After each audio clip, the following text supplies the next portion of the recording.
morning, everyone, and welcome to this Moursera webinar on tackling teacher tensions.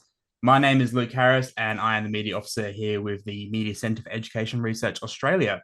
Before we formally begin, in the spirit of reconciliation, Moursera acknowledges the traditional custodians throughout country throughout Australia, and their connections to land, sea, and community. For myself, that's the Kaurna people of the Adelaide Plains, and that we do pay our respects to elders past, present, and emerging. Just a heads up, this meeting will be recorded and will be available to our Moursera subscribers. I do acknowledge that there may be some of you here today that are not from our subscriber partners, for which we do welcome. And if this is you, and if you'd like to know more about what we do have our General Manager, Bindi Taylor, who can answer some questions directly. And we also have our Media Officer, Brendan Deppamore, who will be moderating this webinar. He'll also be able to assist with some questions here and there. Now, if you do have any questions throughout the webinar, please just hold, or you can ask them in the chat. And what I'll do, we'll do a bit of a Q&A at the end of the session here. So we'll pass on from speaker to speaker, and then at the very end, we'll have our Q&A session. So Australia is currently in the midst of a teaching crisis that we've never seen before. Teachers and educators are becoming increasingly dissatisfied with their jobs, disrespected and undervalued in their professions. Universities around the nation are experiencing fewer and fewer enrolments in teaching degrees each year. Couple this with heightened workloads, rising incidents of abuse, persistent and negative messaging in the media, you can understand why teachers are becoming quite frustrated with their career choice. To tackle these teacher tensions, Moursera has gathered some of the top minds from around the country to discuss not only why this is happening, but how we can turn things around and put the industry back on the right track. Our first guest speaker today will be Dr. Fiona Longmire from Monash University in Victoria. Fiona is a lecturer in educational leadership and will discuss the landmark Monash University study that demonstrates the dramatic declines in many key indicators of teachers' professional well-being, finding that just 3 in 10 teachers were planning on staying in the profession last year. Following that, we have Professor Donna Pendergast, who is the Dean and Head of School of Education and Professional Studies at Griffith University in Queensland. Donna will be addressing how myths about teaching get perpetuated, such as how many believe the profession is simple and common sense, where in reality, the job is in fact quite deeply complex and demanding, and how these myths are worsening and the current teaching crisis and the public perception of educators. Lastly, we'll be chatting to both Associate Professor Jane Carter and Dr. Don Carter. Jane Hunter, my bad. Associate Professor Jane Hunter and Dr. Don Carter from the University of Technology in Sydney in New South Wales. The duo have been developing a podcast titled Tackling Teachers, which aims to bring some light to the insights, experiences, and evidence from the coalface of Australian education, including topics of teacher shortage, school funding, and politics in education. So without further ado, I will pass this one to Fiona, who will begin her presentation. Fiona? Thanks so much, Luke. Thanks for inviting me. Sorry, just shifting some screen things around so I can see what's going on. Thanks so much for inviting me. I'm coming today from the lands of the Boonwurrung people of the Kulin Nations. I'd like to acknowledge that these lands were never ceded before I move on.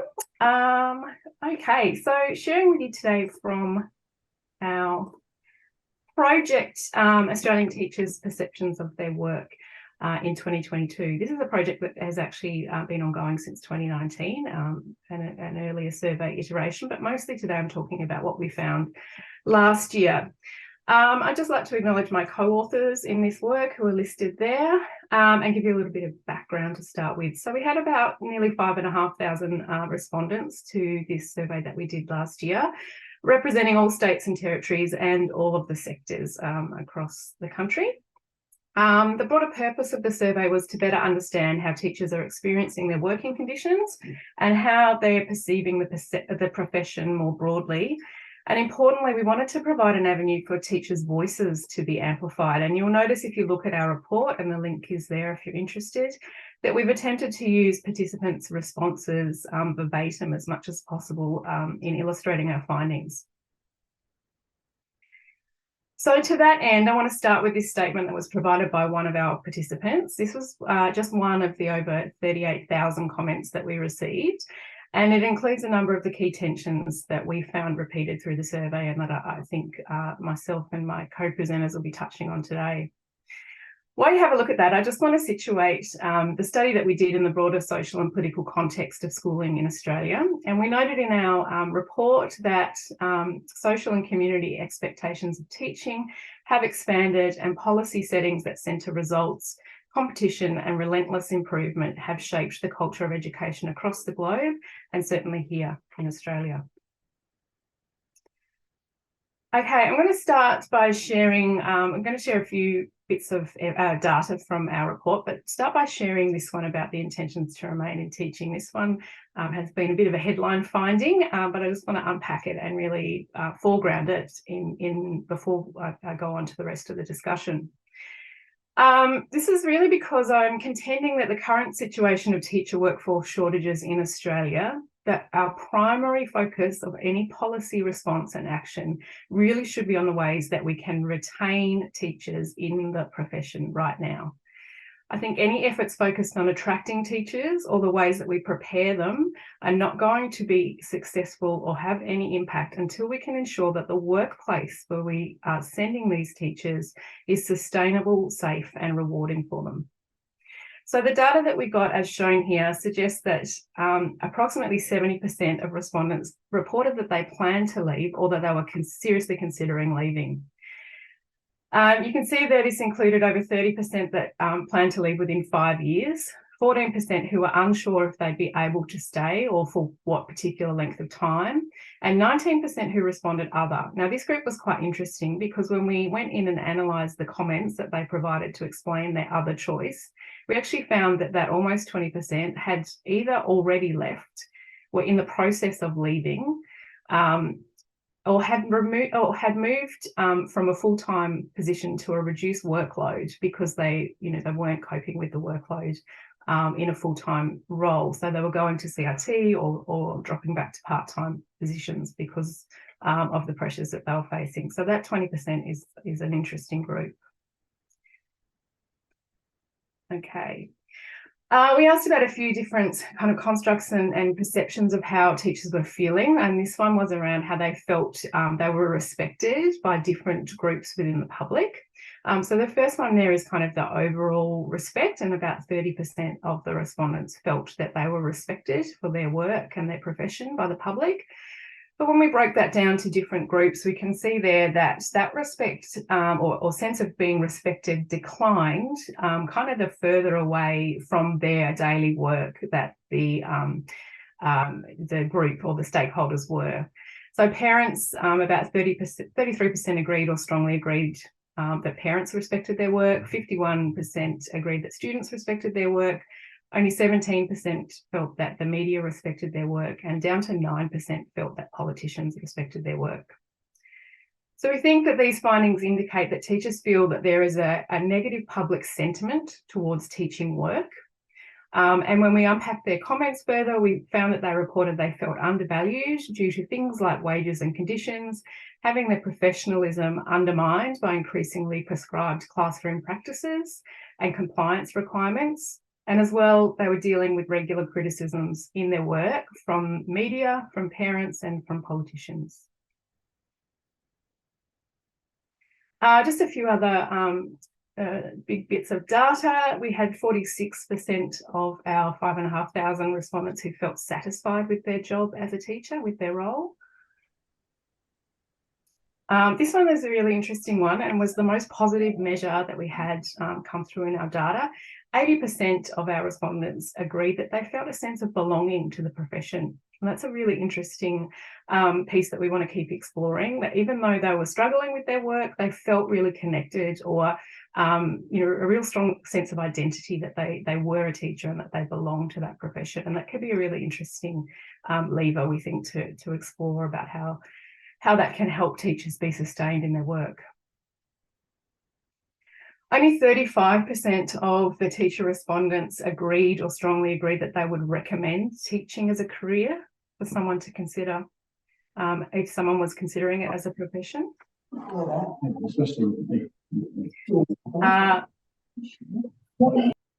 And only 14% found their workloads manageable. When we looked across the more qualitative comments that we had, the 38,000 of them, as I mentioned, workload was easily the most commonly mentioned issue across all of those comments.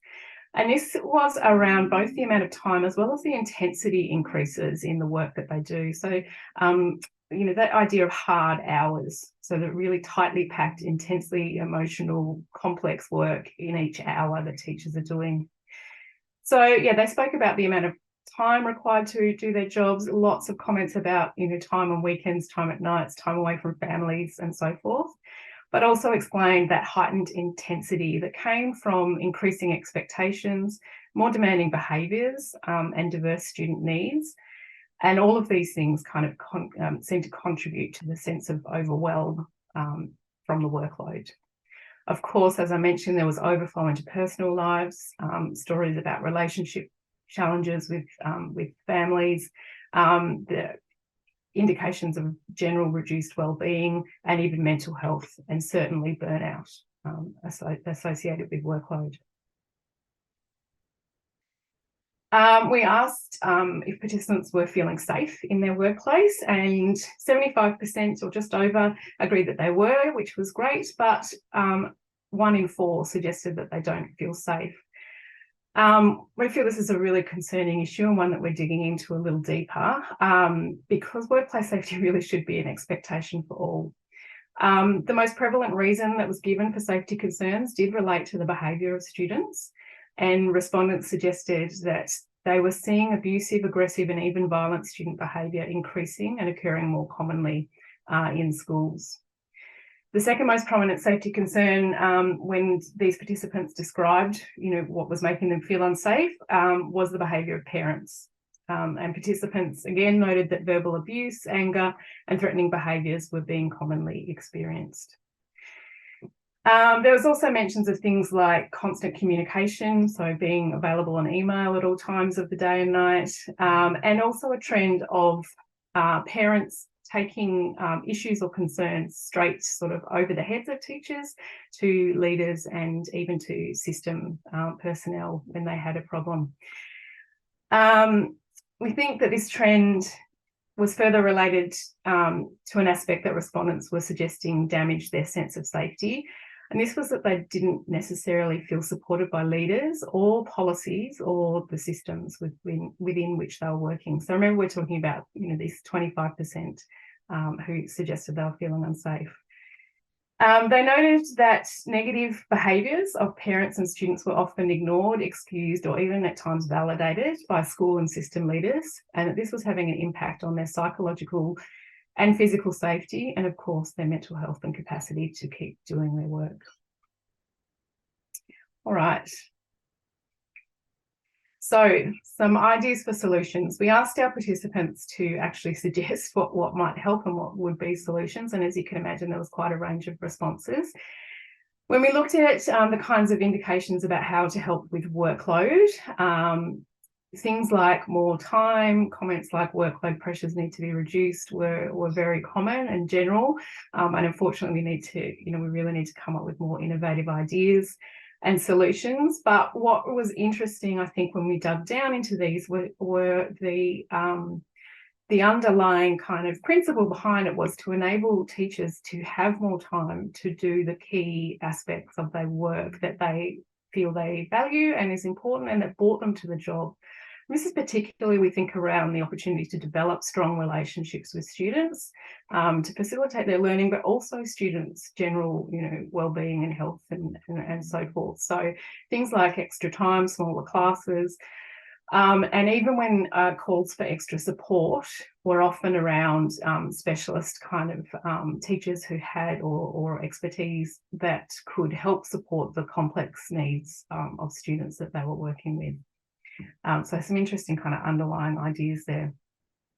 There was definitely some calls for a reduction in administrative, compliance type tasks.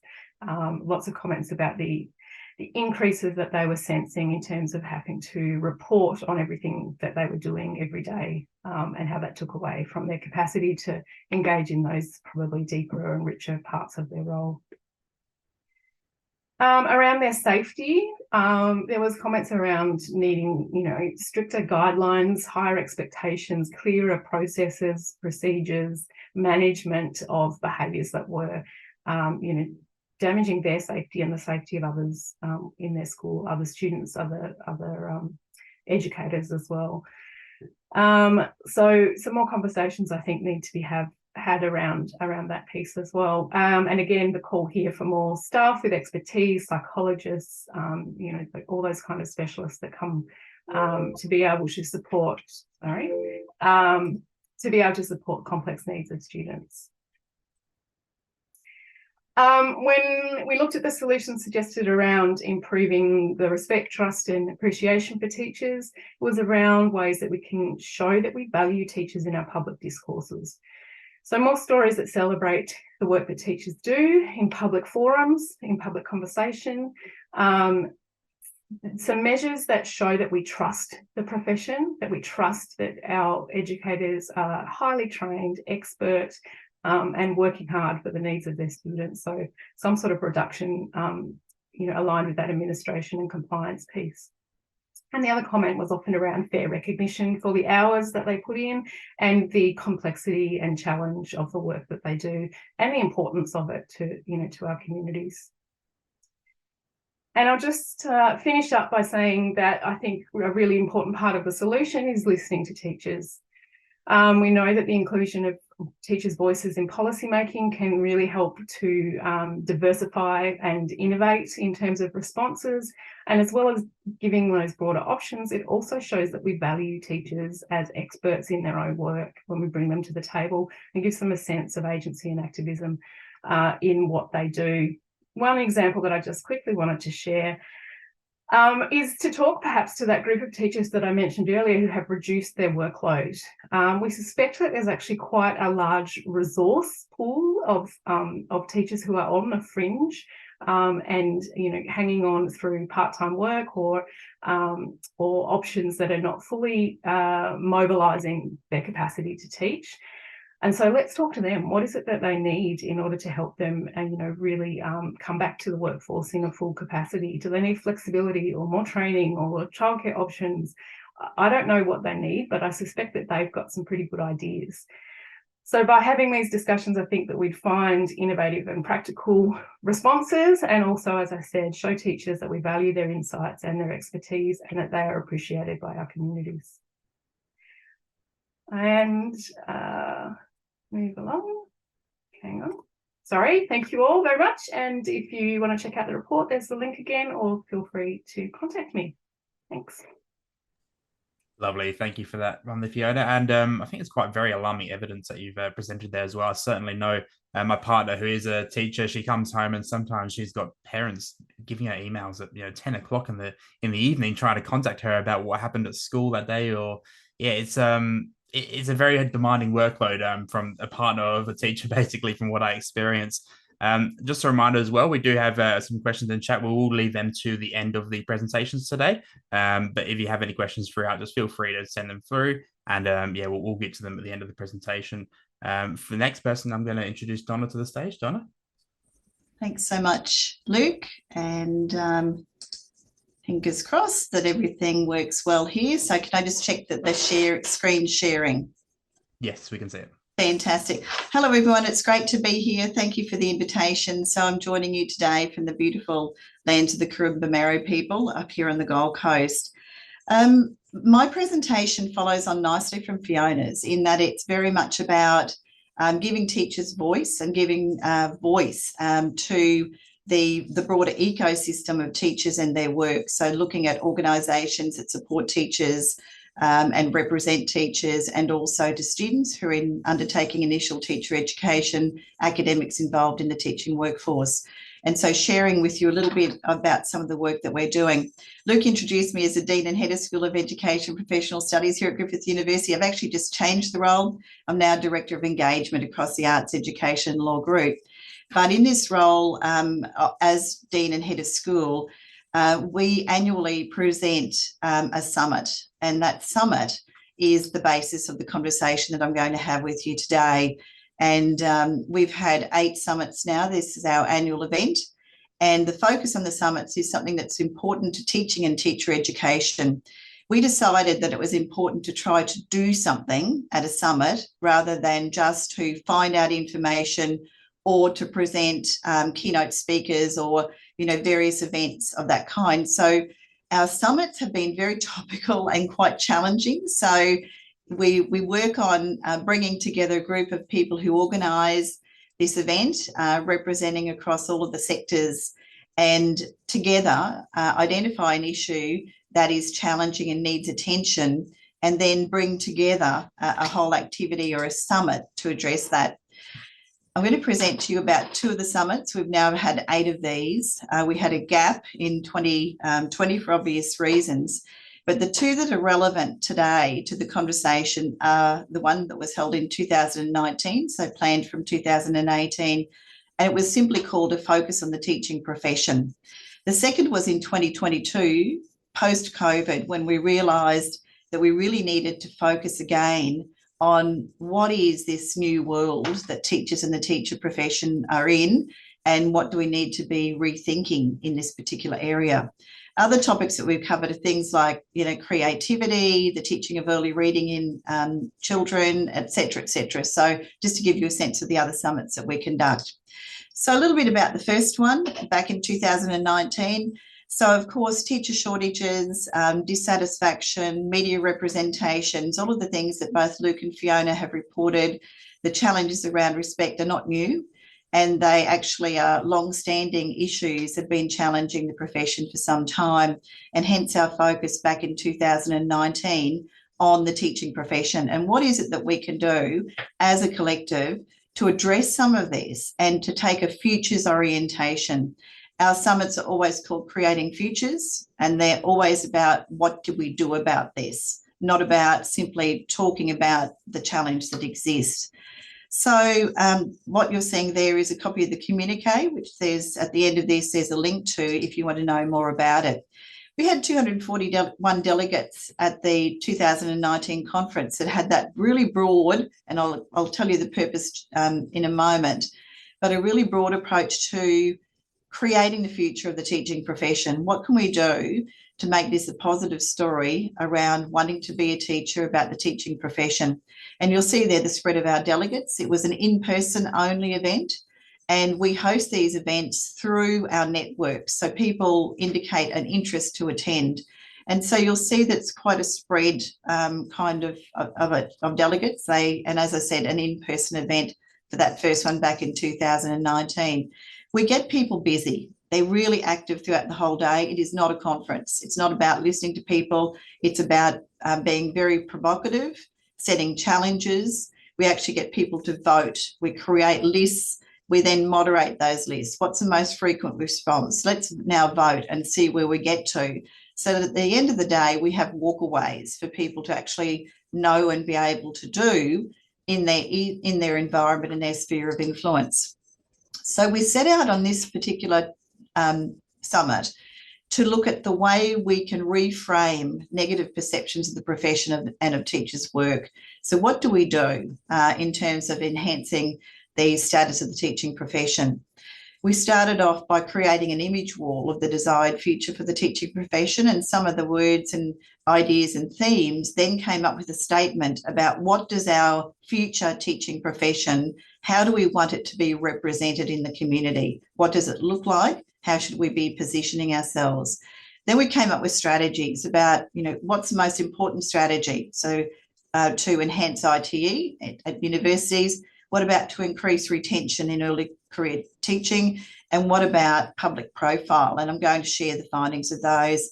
And finally, people walk away at the end of the day with an individual statement of their intention to work in their sphere of influence. So it's active, it's involved. People are doing things, they're thinking, they're sharing, they're creating. And the report aggregates all of the information that's been developed on the day and the way in which it's been presented. We do have speakers, and we do have this beautiful, at the end of the day, image of the flow of the day. So we create an illustration of what happened on the day and what worked. So this is probably, I think, one of the biggest outcomes that came from our first summit. And that was an understanding of the teaching profession for contemporary times. This is what teachers and those extended professional networks associated with the teaching profession said that they really wanted the outside world and the inside world, because we're talking about this from the inside as well, to understand about the teaching profession. And I summarised it with the word complexity. And these are the features that they say really characterise the teaching professional work today. And these are in no particular order, they're not hierarchical, but really important. So it's about caring relationships, it's about curiosity across a spectrum of disciplinary subjects, it's about transformation of individual schools and society on value systems, it's about innovation, justice, and the work of the profession itself. It's about flexibility of both attitude and mindset, and it intellectually engages people in ways that previous generations didn't. So in other words, this summit said that we really need to shift perceptions, myths about teaching being simple and common sense work that's, you know, part of anybody could do, to understanding it as having these sorts of characteristics. Now, as a group, this is what was generated out of that. So you'll see that these ideas capture a whole lot of kind of divergent concepts that come together to give a whole picture of the nature of teachers' work, which looks quite different to the way you might see it represented in other places and in other ways. The most important strategy to elevate public profile of teachers and teaching, the number one, and the alphabetical doesn't reflect the order of which they are all necessarily presented, so just being wary about that. But in this instance, it does. About 45% of the voters, and we had 241 delegates at this one, some representing organisations and professional bodies. They actually talked about pay and career opportunities as really standing out there. And you'll see the spread across some of the other areas about elevating the public profile of teachers and teaching. So unsurprising, some of those other findings in this area. The second big question we had was, what's the most important strategy to increase retention in early career teaching? This one stood out most, mentor relationships. So release time and funding for mentor relationships. So the time to actually grow as an early career teacher and to be mentored by the others in the profession stood out most obviously here. I need to say to you that all of the things that we voted on here, this list of responses was generated from the floor on the day. So through a series of voting strategies. So it's almost like a Delphi process to an extent, where there's agreement around what we push forward to vote on. So these are not things that necessarily you would see worded in ways that are in other reports and so forth. And in the end, people had takeaways. So what do we agree are things that could be done across the board, and which of these are you going to take away with you? And so collaboration came out as one of the big features, advocacy obviously, promoting active teacher communities of practice, nurturing lifelong learning and professional development as being a key feature, fostering teacher wellbeing, and cultivating a culture of partnerships and mentoring. So these are the things back in 2019 which stood out. Our attendees said that they were really likely to actually do some of this work. In fact, well, about 85% of them said that. And that's the great image that people use in their sphere of influence to actually carry through some of these activities. So we won't linger on that, but, you know, active involvement key to this. The second summit, we circled back and we said, okay, COVID, the world has changed. We need to revisit. We need to think about what happened back in 2019. Is it the same? We know that some of these teacher shortages, some of the challenges around workforce, around attraction and retention, some of those have been accelerated and emphasised. So let's revisit this and see, what do we need to be thinking about teaching and teacher education in post-pandemic world? We presented this summit, or we conducted this summit in hybrid format. Obviously, we moved quickly and it attracted 529 delegates.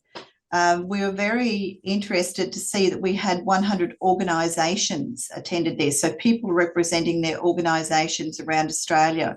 So there was a lot of voice and representation at this summit. 240 in person, 280 online. We had people from all around Australia and also from 11 countries outside of Australia. So the summit topic drew wide attention and broad interest. Because we couldn't have people in the room doing activities as we had previous summits, we had a format of 5-minute provocations, followed by generation of ideas and responses, and then tailoring those down so that we could vote on questions. So that again, at the end of the day, we had outcomes. We had 27 panel speakers here. And of course, putting the summit together was very exciting because we had representatives across a broad range of organisations that pulled together some very exciting panellists.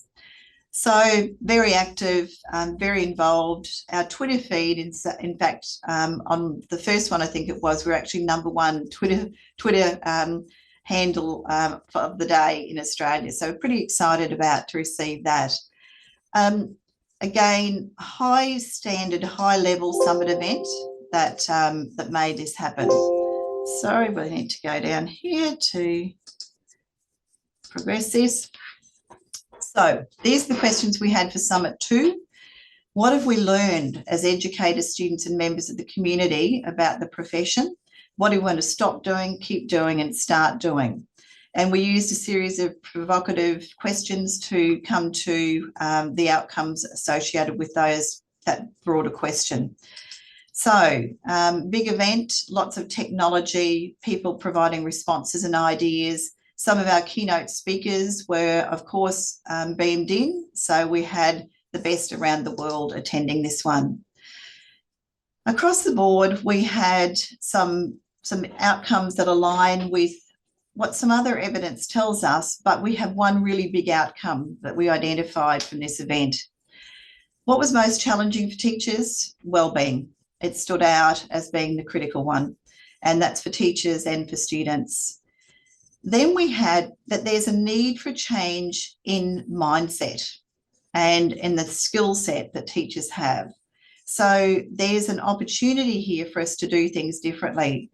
There was a lot of commentary. We've got all the comments here, and this is being published separately about the analysis of those details. What do we mean by that? What skill sets are needed, et cetera, et cetera. And then educational inequalities, and you can see the rest there. How did the pandemic change teacher work? 46% indicated that work needed to be flexible and adaptable, and they needed to change the way they do their work. If we think about teacher work, it's long had a very traditional model that's quite predictable from school to school. At the summit, we presented other models. We talked about how can you do schooling differently? How could learning look differently? And what can we take? What are some examples from COVID, where we had classes on at different times. So we delivered virtually at night because that's when students were available. Teachers taking a day a week to work from home. A whole range of different ideas were shared. And so there's an appetite for us to think differently about the way we do teachers' work into the future. And of course, technology stood out in that one too. What are some of the innovations that the delegates wanted to keep? And remember, 11 countries, 100 organisations represented here, and across the board, all sorts of different teachers and teacher types. The word flexibility just kept coming back again and again. And in fact, 71% said they wanted flexibility on all of those things that are listed there: work structures, learning design, to be innovative, to be able to connect beyond the classroom. So COVID gave us a space to do our work differently, and people have an opportunity and have an appetite to retain many aspects of that. The legacy for teachers and teacher education going forward. There was a very strong feeling, and I think this aligns nicely with Fiona's comments there, about the potential value of the profession that could be established out of the ways in which teachers conducted their work during the pandemic. And then you can see the others drop down pretty quickly, but this opportunity to have a more innovative mindset. They don't want to lose this. This is a disruptive moment of the pandemic and wanting to hold on to that innovative space. And then we've always related back to initial teacher education. And for this one, more professional experience and relationship building stood out very, very strongly. And remember, we've generated these responses. They haven't come from the literature, they've come from the room. And this is what people said is the big one for them. And the ability to relate to diverse contexts, school concepts and contexts, etc., enabling informed evidence-based strategies, etc., fairly small by proportion compared to that big one, that professional experience. And there's our map, if you like, that people took away and they looked at things, well, what can I do here and how can I innovate around the things that have come out of the summit today? So that one, the word flexibility. So complexity, we need to understand the complexity of teachers' work and think about the ways in which we can myth bust around that. And then flexibility, again, referring back to the notion of myths. Do teachers have to be in a classroom delivering in ways that we've come to know and understand as the dominant form of teacher delivery? Teachers are saying, and the system, that broader system, the organisations are saying, we need greater flexibility in our profession. The nature of the workforce and our work needs to change. So we also asked people to talk about what they valued from the day. And what really stood out to me was those words: disruption, connection, collaboration, and honesty. And our attendees really appreciated the opportunity because it was a voice-driven activity. It was driven by the audience to have an opportunity to be really honest about the ways in which the profession needs to be shaped now and in the future. I just wanted to share with you, we've got a couple of publications coming out, and there are the communiques which actually contain a lot of the data as well. And I'd encourage people who might be interested to go and have a deep dive in those areas. Thank you so much. Lovely. Thank you, Donna. And yeah, I mean, your findings there about needing more flexibility, I'm sure will prompt quite a few questions that we in the chat, hopefully. Thank you. Yeah, and teaching has always been such a kind of rigid job. You know, you get there at say 8 o'clock, set up your classroom, finish at 3, but then you've also got the work to do in the evening. You always between that sort of 9 to 3, you're always so busy. So it's interesting to see, then needing more flexibility, and it would be interesting to see what kind of answers come from maybe a future summit as well, if you have one in the future. To see what comes about from that. Thank you. To finish up our speaking panel today, we have Jane and Don from the University of Technology in Sydney, and I will invite them to the stage. Thanks very much, Luke, and good morning, everyone. I'd like to acknowledge that I'm coming to you from the lands of the traditional owners at UTS, the Gadigal people of the Eora Nation. And I'd like to thank Donna and Fiona for their presentations. I found them both fascinating. Thank you. As Luke said, we'll be doing a presentation. My colleague, Associate Professor Jane Hunter, is obviously here. And we wanted to talk to you about some of the issues in education that have been covered this morning, plus a few others that have emerged in a new project that Jane and I have been involved in. We put together a podcast, and it's called Talking Teachers. And just to give you a bit of background about the podcast, Jane and I had been talking about investigating some of these big ticket items in education, the teacher shortage, for example, curriculum change, for example. And we thought that we needed a vehicle that would get into the community. Sure, we could write an academic article for an academic journal, which would have a limited readership. We wanted to have a vehicle that was accessible to members of the community, accessible to academics and teachers and students, but also to parents and the average citizen. So we came up with the idea of putting together a podcast.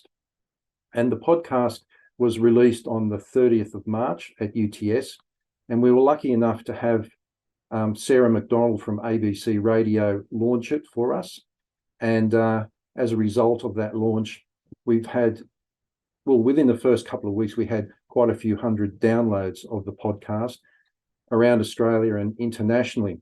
And Sarah invited us onto her radio program the following Monday. You'll see a photo on the slide there of us in the studio where we talked about the podcast, but also talked about the issues that came through in the podcast.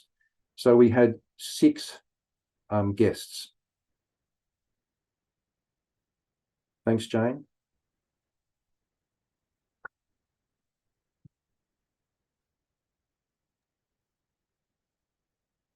Okay. So you'll see there that we've got Adrian Piccoli, a former New South Wales Education Minister. Julie Moon, second from the left, is a recently retired teacher. In the middle there is Professor Alan Reid, who is an internationally renowned scholar, teacher and researcher. Chris Bonner, who's a retired New South Wales secondary school principal. And Chris is also an author and an education commentator. Jacqueline Maley is a journalist for the Sydney Morning Herald and The Age. And on the far right, we've got Karina Haythorpe, who's the president of the Australian Education Union. So we wanted to get a range of voices. We wanted to get different perspectives on some of the key issues that are in education at the moment. And these people were kind enough to be interviewed for the podcast.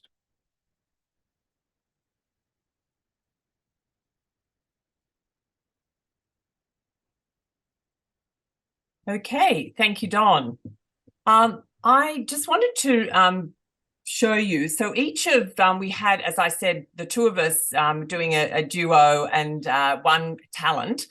And Don mentioned each of the first series that we've completed is involves 6 half-hour podcasts, and they've been professionally produced, and we worked with a producer, which was a really interesting process. I mean, I've done little bits and pieces, but nothing to this extent before in that sort of audio medium.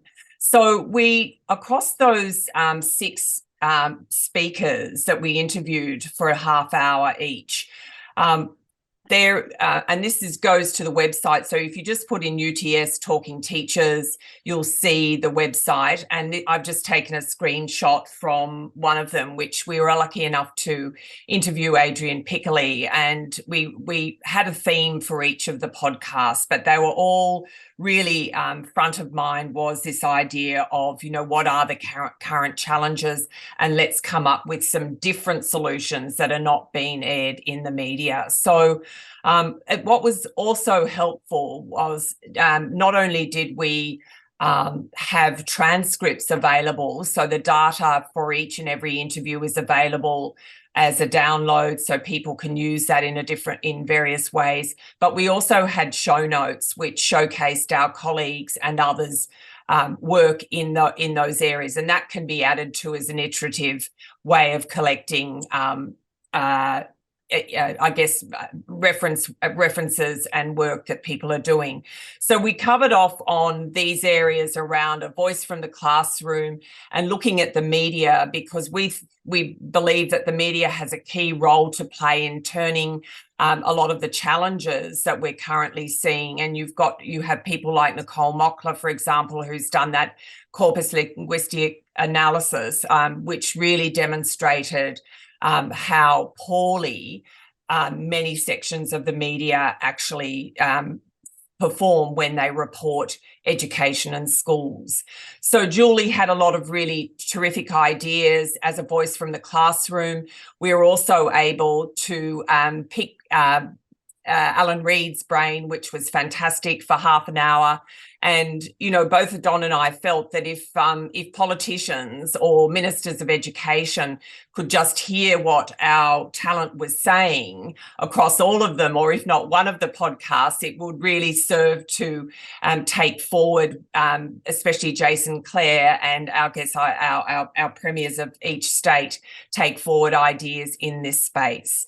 Also, Karina Haythorpe had such a really wonderful, as the head of the AEU, a really wonderful high-level view, but also Chris Bonner, whose longevity in the profession, former principal and so on, was really helpful, wise words. And needless to say, he's not hopeful about where we are at the moment in education, which was extremely concerning. And Don will speak more to this in a moment when we look at some of the solutions that are being offered by Chris and others. So that just gives you a little bit of an idea. Please, I know that the slides will be available afterwards, and have a look at the website, because there's a lot of information there that will help and add to this debate and conversation that we're having this morning. So there's a lot of tension, and it's picking up on the title that Luke chose for this particular webinar this morning. But we're also looking and very hopeful that not only has Fiona put forward lots of terrific ideas around solutions, but also in your work, Donna, from those summits, really helpful, and hopefully journalists and others who write about these spaces. I think we need to get some really good case studies out there, and that should be done on a regular basis. And I know Masira do a wonderful job there in terms of taking different stories to the field, as well as responding when there are new education reports.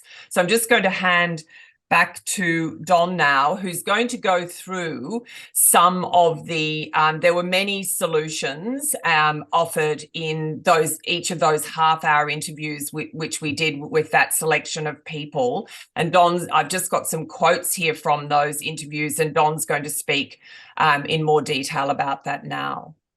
Yes, thanks, Jane. And I should also let you know that we've had a lot of fun putting this podcast together. It's allowed us to talk to 6 passionate people who are passionate about education.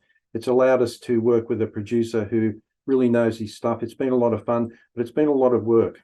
But we feel there's been a lot of good information and good points made. And you'll see from this slide that, say, Chris Bonner on the right. Now, Chris is one of the most passionate people about education, I've ever come across. For example, when we said we're going to have the launch here at UTS, I invited Chris to say a few words. He jumped at the chance because he loves talking about education, but he also is very worried about equity in education, and particularly school funding, as Jane mentioned before. So if you look at that slide, what we propose is that because we're there, and we're talking about non-government schools here, fully government funded, that the non-government schools drop fees entirely in return for full government funding, and certainly a raft of obligations and regulations about how they should operate in and which ways they should be accountable for. And that way choice becomes real. Now, this type of view from Chris is prevalent in the book that he and Tom Greenwood wrote called Waiting for Gonski, How Australia Failed at Schools. And Chris and Tom give a really good account of how the funding mechanisms in Australia have changed since 1999, and how he believes that those funding mechanisms cause inequality and inequity. Adrian Piccoli talked about the datification of education, and we're all aware of the datification and how schools and teachers are accountable for not only compiling data, but also analysing it and then using that data. Now, Adrian contends that we're at a tipping point now. It's become a negative. What was a good idea originally has now become overwhelming, and it's now, as he says there in the slide, driving teachers nuts. Now, I first met Adrian in 2017, just before he finished up as Education Minister, and we had a lively discussion in his parliamentary office about NAPLAN and the need for data collection. Now, he's changed his mind since 2017 because he says we've gone overboard. Julie Moon spent years in the classroom in different schools. She's seen many, many changes and reforms over that time, the last 40 years. She talks about uncluttering the curriculum. letting teachers do what they do best, what they were educated to do, and that is to teach. You would know that in New South Wales, there's been a recent education reform based on the notion of uncluttering the curriculum. And there's a series of new syllabuses that are being rolled out incrementally. Julie still believes that the curriculum is too cluttered. Teachers have too much responsibility across too many subject areas, particularly in the primary school, too many reporting responsibilities, too many accountability responsibilities. Jacqueline Maley, the journalist, was an interesting interview. The interview went beyond education, but she talked about how she's very careful if she writes about education, because there's always controversial things happening. There's a lot of polarization about education. There are certain types of wars in education. For example, the phonics versus the whole language war, which has been going on for decades. So she says that she's very careful in how she frames an argument, but she also talked about her support of teachers, and she talked about her daughter's school and what a great job the teachers do there. So she doesn't want to write something that might be perceived as being negative and alienate not only her child's teachers, but also teachers more generally. Alan Reid gave a really comprehensive interview and a historical interview as well, where he talked about promoting public education and what lies at the heart of education. And he talked about how we need to get back and talk about the purpose of education. Because once we forget about the purpose, well, then all types of interest groups and lobbyists and particular types of points of view take over. He talked about the infiltration of neoliberal principles and practices in education from the late 1980s onwards.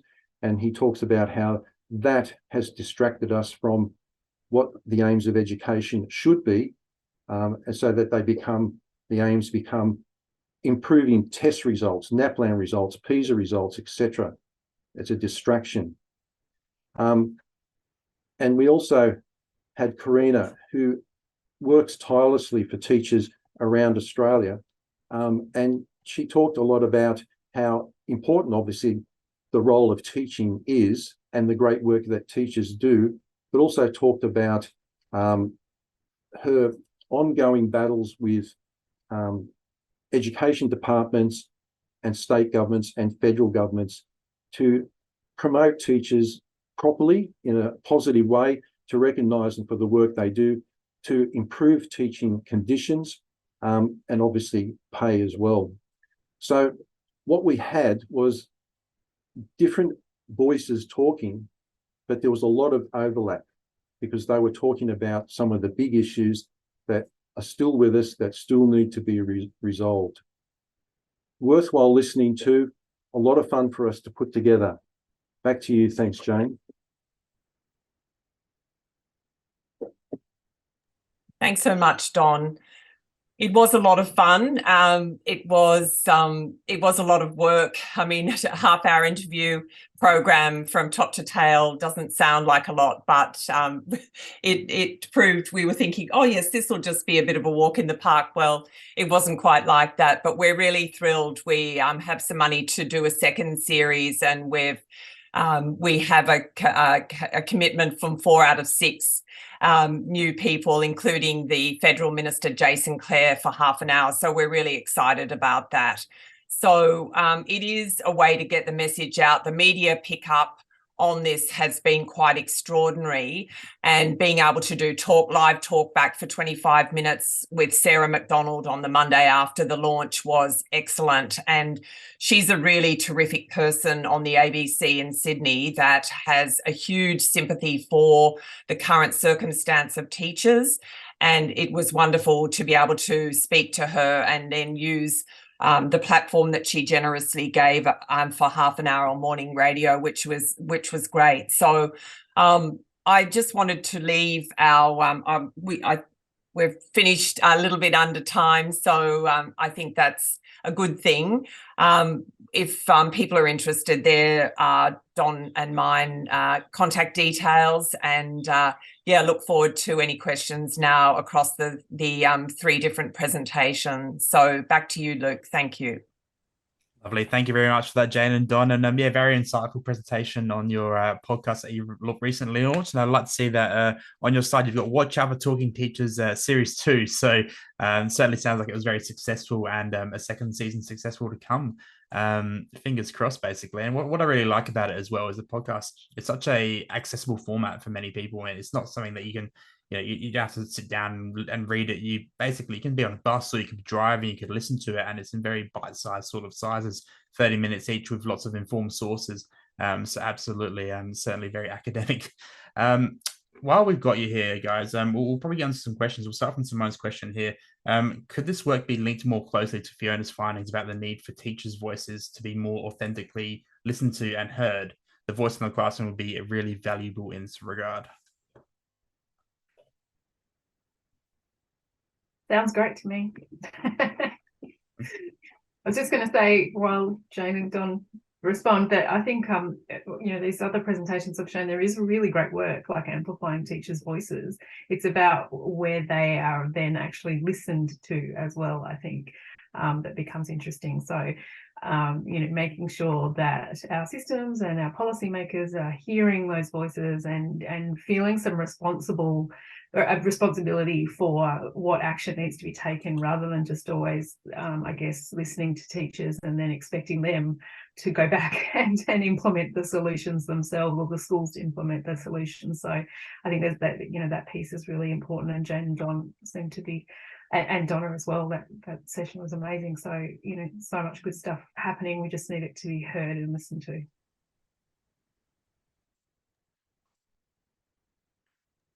Yeah, so look, I can jump in. I agree, Fiona. It's one thing to be able to collate the views of teachers and present them to an education department or a government, etc. I mean, when the federal government was elected last year, a few months afterwards, there was a lot of media about Jason Clare met his old teacher again. It was a good news story. And then in the recent state election in New South Wales, there was a similar story about Chris Minns meeting his old teachers and saying how important they were in his life and his development. But it needs to translate into action. It needs to translate into better pay, better conditions, and looking at the curriculum and obviously the teacher shortage. So a long way to go yet. I'll just jump in and say ditto, I think, on that. It's the action part is always the difficult part. And that's why we decided on a summit kind of model, because that empowered people to have an influence in their space and have a takeaway where they felt like someone in comments there said it about a sense of belonging and communities of practice and so forth, building that sort of groundswell so that people don't feel alone, but they're actually part of a community that are building capacity in a space, is a really powerful way to go about that. So that was our strategy that sort of underpins that. And I think, Donna, that's so empowering for teachers to be able to go to a summit like that. And okay, it's a set number of people, but you need that fortification, I think, and teachers need that more. Their bucket of goodwill, as I always call it, is empty right now. And, to be given a voice and to actually work with other teachers in a lovely, look like a great location, have nice food and all of that sort of thing is really, really important. And I think that, these are the sorts of stories. And I was heartened the other day when Jason Clare's now got that survey out for the whole of Australia to respond to. So what I see, and having been dealing with them with his office backwards and forwards at the moment, there does seem to be, and we've talked to a couple of his senior policy people, and they're really former principals. And even though Adrian Piccoli said he doesn't think that it's important for ministers to be of the profession, which I think was an interesting comment, because he said then they're too biased. I don't agree with that. I think that the nature of our profession as especially in schools, you really do have to have felt and have that lived experience of what it is to teach, to be responsible for a class, and to be able to draw from that. And I didn't agree with him on that point about not necessarily, because you're prone to the travails of lobbyists and so on. But, you know, for me, I don't know that that's Jason Clare's view, because of the way he's enacting certainly bits and pieces of conversations we've had, and then now this big survey that's just gone out. And I think just bouncing off that everybody has an experience of schooling. And so as a student, and so when they think about teachers, they think about their own experience of being a student and what teachers look like. And I think that the first summit really articulated very clearly the complexity of teaching today, and how there is this ongoing myth that teachers' work is easy work, that it's common sense, you know, you just get in there and do it, and anybody could do that. And I think therein lies one of the big challenges, because everyone does think that they're an expert on teachers and teachers' work. So I think your point's well made, that having genuine expertise and experience is what we need in order to be able to move the agenda, rather than people thinking they know. And hence you do need to have the right kind of gathering in order to enable that to occur. So all of the stakeholders who have genuine and connected experiences and can speak through those lived experiences, and not through, you know, a second, third, fourth, 30 years ago experience. Yes, it's a bit like Ken Robinson's famous quote, you know, that you may have been to school, you've probably seen a school, you may have walked past a school, you know, but we all know about school. I love that. I love that quote. Yeah.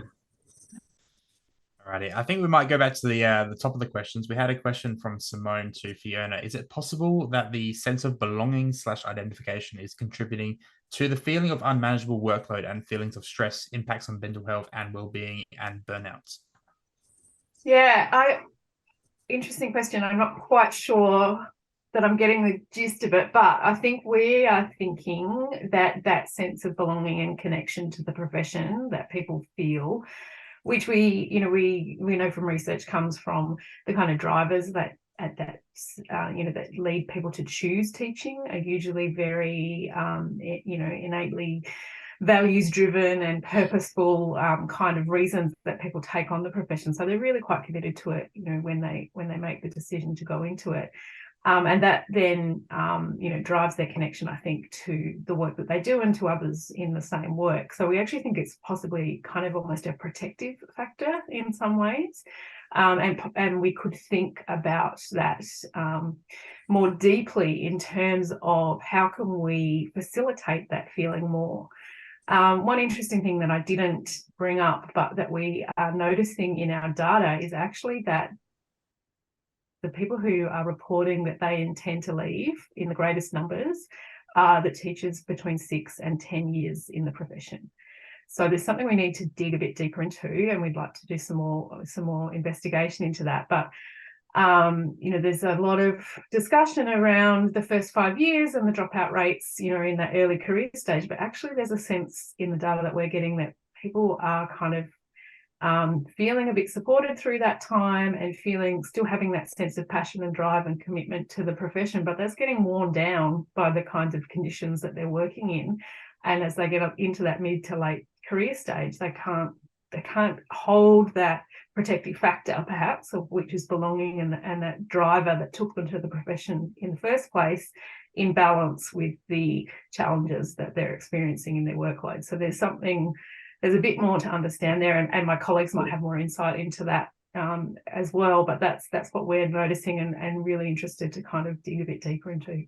Can I jump in there and just say that one of the concerns I have is that the goal to retain teachers, is that the goal that we should have? Should we be actually looking to teachers, because we know that teachers move from the teaching profession into a range of other professions and bring those skills as a natural kind of development of their professionalism. We talk about, the world of work being a different world of work. A 15-year-old will have 17 jobs and 5 careers. Isn't it time we started thinking about teaching as having a possibility that it's going to be framed differently as well? And that's that flexibility argument. So we have this kind of obsession with retention. Is that the obsession we should have? Yeah. Or should we be thinking about how do we actually activate that and use that as a feature, a characteristic of the profession, so that people learn the skills and then they are able to apply them in different contexts, and they might come back to teaching later. But it's this kind of constant drain to try and hold on to people while they're there. And Yeah. sometimes I wonder about the goal there. I'll just quickly comment if that's all right. I think that's really interesting, and there's definitely reasons why people, positive reasons why there should be movement and turnover and people go. But what we're seeing from our data is that people are not leaving for those reasons. They're leaving because of the push factors in their settings. And we've got a paper out of our 2019 research which actually talks about that kind of push and pull factor around retention. And most are leaving because they're pushed out, not because they're naturally moving to different opportunities. So I think that's an ideal situation, Donna, but I'm not sure it's what we're seeing at the moment. Yeah, I just wanted to add to that in that, it's retention. And I agree, Fiona, that it's, and something that Julie Moon talked about, who's a very experienced teacher, been in the profession for decades and so many different contexts. And she talked about mentoring. And I think mentoring is a critical factor. And I noticed that came up in your work too, Donna, that there's not, and this again is a resourcing issue from federal government, that it's all well and good to, have all these ideas, but let's boots on the ground stuff. And, mentoring, not just, it's an ongoing conversation. And yes, people do change schools and so on and leave and all the rest of it. But they're just, there hasn't been enough attention or resources given to, mentoring in a one-on-one situation, because I'm sure that, when I've seen mentoring done really well in schools and experienced that myself as a classroom and head teacher and so on, it means that you just have a different worldview in my experience, and it can be done really well. But again, the resources have to be there to enable that rather than it just be free work. Alrighty, next question is actually from me to Donna. You ended your presentation on, teachers want more flexibility, and it might be theorizing a little bit here, depending on how much research has been done, but how do we sort of achieve better teacher flexibility? We actually shared some examples of that at the summit, because that was one of when we did our research around the current times, that was one of the things that popped up in the evidence as well. It's things like, is the best time to deliver a class to year 12 students? Is it actually during the day, 3 times a week, or is it in a block, where you have a whole day dedicated to a subject? It might not be in a school environment. It might be in a different site. How do we enable, both for the students and for the teachers, to have that kind of flexibility? And many schools, when we started exploring it more, many schools are doing all sorts of different types of flexibility arrangements. One of the schools we featured deliver their year 12 subjects at night, because that's when the students and teachers negotiated was the best time for them, because they worked during the day, they wanted to get out of bed later. Teachers wanted to have the opportunity, the teachers involved, to actually do other things during the day. So it was a mutual decision that they would deliver those particular classes at night in order to meet those needs. That's an example of flexibility. We tend to see it happening, well, in our examples that we found, and there's a great rich area to explore, is that they tend to be happening more in independent schools rather than across sort of state-based schools that had more, defined boundaries around what was acceptable and what wasn't. So they're the sorts of things. The other flexibility sits around things like the curriculum. What is the curriculum and how is it delivered? So some greater flexibility around that. Around the way in which other examples we had was where a teacher might have a 9-day fortnight, but they're full-time teacher. But that's one of the challenges that teachers kept reporting was, I don't have time to go to the main roads department and get my passport. I can't do it because I can never get there when it's open. I can never get to a bank so I have to take a day off work to do that. And so the question is, as a system, are we better to actually take on board the needs of our teachers and say, well, teachers are going to need to have days to do these sorts of things. How can we build a more flexible structure to enable that as an ongoing arrangement? So they're the sorts of things that we saw, Luke, that was really, really popular, strongly supported, and address some of those time things. So the things that Fiona was reporting, that we heard from Jane and Don, that put pressure on teachers, that they're constantly under the pump, they don't have time to do anything, they feel stressed, they've got to do things at night because, you know, they're having to squeeze things in. So there are solutions around some of those, what are symptoms of problems in some of the structures and the way we arrange schooling. And so the opportunity for flexibility is absolutely there. It is around us kind of demythologizing the way school has to work, and the way in which we've constructed the way, you know, our sort of workforce. So great opportunities, I believe, to rethink teaching.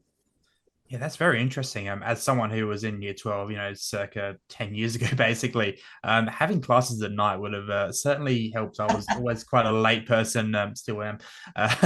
Absolutely. No, that's very interesting. And just while I've got you here as well, Kerry asked, have parents been invited to join the summit? Who was kind of participating in that summit? Sorry, was that a question for me, Luke? Yes, sorry. So Kerry mentioned, have parents been invited Oh, to yes. the summit? Sorry. No doubt many participants were parents, but would be interesting to have them engage in such a valuable process as well. Absolutely. And what we actually did there was we had the parent groups were involved in the organising committee. And so they used their networks to push out the invitation. So the organising committee is very diverse. It sits across a range of representatives. So yes, the parent groups, and they have a voice on the day. So we always include them either as a provocation speaker or panel or both, you know, just depending on the topic. And in these two, they had a voice in both. Lovely. We've got kind of a few more questions. I think they'll just kind of wrap things up to whatever's been asked so far. This one was from Simone to Don. What are your thoughts on the datification applications that schools are using, such as ClassDojo and Seesaw? Thanks, Luke, and thanks, Simone. I guess there's a number of dimensions to data collection and the methods of collection. The first thing I'd say is if teachers find a means to collect data that's efficient and is collecting the data that they feel is valuable, then I'm all for it. But I'm also cognizant of the fact that, well, of the idea that sometimes we value what we can measure because we can measure it. And we may not be looking at the right things, the things that we should be trying to measure, but we can't, so we don't value them as such. So it becomes a narrow type of focus on the things that we can measure, we end up valuing. I hope that makes sense. I'd also point to data security as well. You know, we've had a lot of breaches with data throughout, you know, Australia in the last 12 months. What sort of data security measures are in place? And I think it really comes down to what the teachers believe they need to collect, what sort of data they need to collect in order to make decisions for the next part of the learning program, and also for their reporting back to parents and caregivers. I hope that gives you a bit of an idea, Simone. Lovely. Thank you for that question there, Simone, and thanks for the insight to that one, Don. A couple more to go. We had Christina saying, I guess my question is, how do we empower our teachers? What do we need to support teachers? Where to from here? So I guess it's a question for the whole group, really.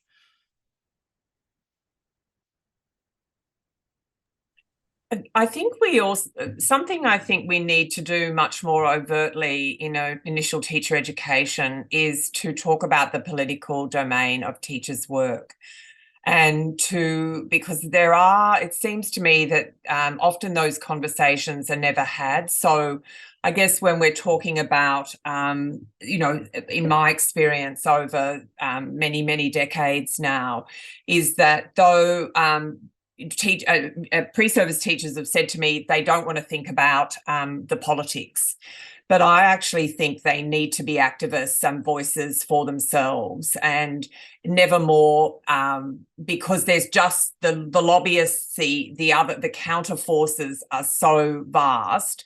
They need to have a little bit of savvy, but that's also hard when you're trying to get a job and all the rest of it, and you don't want to be, sort of get a reputation and so on. And so they're mindful of being able to get employment, which is probably not that difficult at the moment. But how do you actually make sure that you do, have, if a reduced workload is part of what you've been appointed for as part of your first year out, for example, then that should be something that that you can insist on, and the same with having a mentor. And so I guess I'm talking about standing up for themselves, but doing it in such a way that is diplomatic and won't sort of alienate other people. But I think that is often a missing ingredient, and I would like to see Judith Sachs years ago wrote about the activist professional, and I think we need to get back to those kind of ideas and really reinforce them in our pre-service teachers prior to their graduation.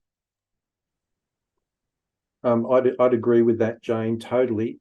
And I don't think you can divorce teaching from ideology and politics. For example, I think our pre-service teachers in their teacher education courses need to do things such as interrogate the curriculum, the authorised curriculum. Why is it that some knowledges are included in the curriculum and others not? Why is it the case that traditionally, say in New South Wales curriculum, we've learned about explorers, white men, we've learned about prime ministers, etc., but we haven't learned about Indigenous knowledges. Why not? It's a political question, and it's one that needs to be asked. So we can't divorce politics from teacher education. We can't divorce it from looking at the ideologies that underpin our curriculum, for example, and also the decisions of government and education departments. Lovely. I think this next question might be best suited for Fiona. Emma asked, well, I wonder if that 6 and 10 year experience is connecting to life outside of work, such as becoming a parent. What is the capacity to balance work and care obligations? Is there a gendered impact? Yeah, definitely. I mean, we know the teaching profession is gendered in general anyway, but there was certainly data, in what we gathered from people who had families who said, it's really difficult to give what I have to give to the work whilst also having, responsibilities to my family. But we also had quite a few people who would write things, particularly intentions to leave, who would say, I can't imagine doing this job, when I choose to have children in a couple of years, so I'll stop and I'll find something else.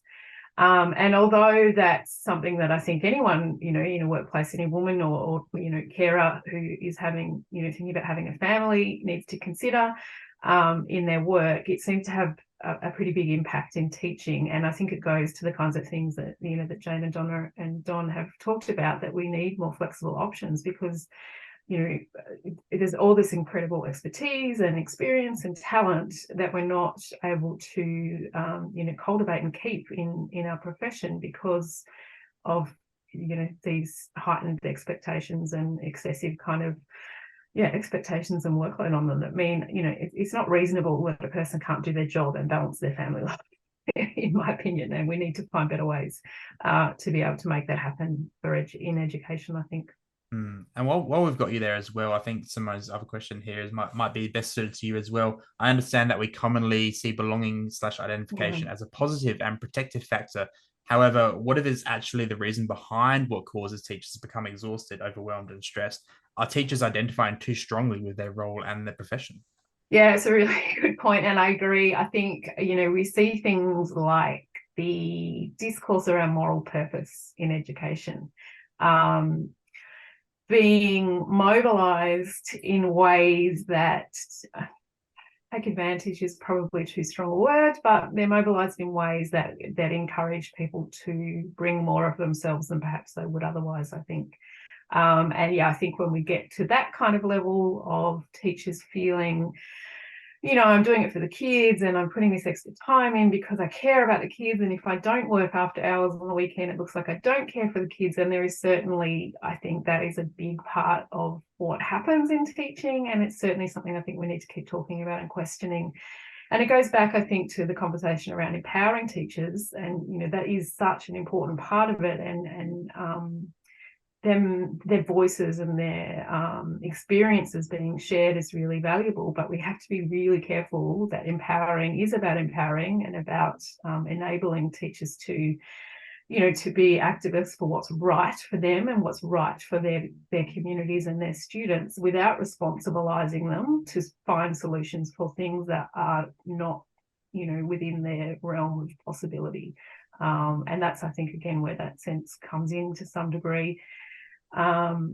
It's something to keep discussing, Simone. I think it's a good point it's an important part of what helps teachers be fantastic resources and really important parts of our community, but it can also be something we need to be careful about. It's also an area for professional experience to focus on, the partnerships that are established around that professional experience moment. So sense of belonging at school, when our students actually enter into a school, which is a culturally very complex environment, and students either feel very welcomed and part of that community or not. And so it's a big factor, and we've come to know and understand that might make students really rethink whether or not they want to be a teacher, because they're not necessarily having experiences that welcome them and give them a sense of belonging into the profession. So their identity formation might stall quite early in terms of their development as a teacher. So I think sense of belonging is a very significant factor across the board in terms of what do we want the teaching profession to look like. How do we grow? How does our identity form? And belonging has to be part of that. Lovely. And I think we'll have maybe one last question if you guys have time. Donna, this might be one for you, considering you guys had the summit. Kathleen asked, is it in any of your discussions with teachers, was the idea of adapting to difference and diversity and disability had been raised as something that teachers felt they were or were not prepared for? Or or that they had enough expertise in, or did they have access to enough specialist support? No, it was one of the areas. It was definitely appeared as an area of challenge, and that was both pre and post COVID. So it came up as being one of the features, if you like, of the complexity of teachers' work. So, if we know and understand what teachers' work is these days and think back to the first summit that generated that, so that was all part of that complexity. And no, not necessarily feeling self-efficacious in that space. And then later on, after the pandemic, that was one of the areas that came up that was generated out of the audience there as being a factor. So no, absolutely, that's an area of great need. Lovely. Well, I think that wraps things up here. So once again, I'd like to thank everyone for coming along. A special thank you to our guest speakers today, Dr. Fiona Longmire from Monash University, Professor Donna Pendergast from the Griffith University, and also we had Associate Professor Jane Hunter and Dr. Don Carter from the University of Technology in Sydney.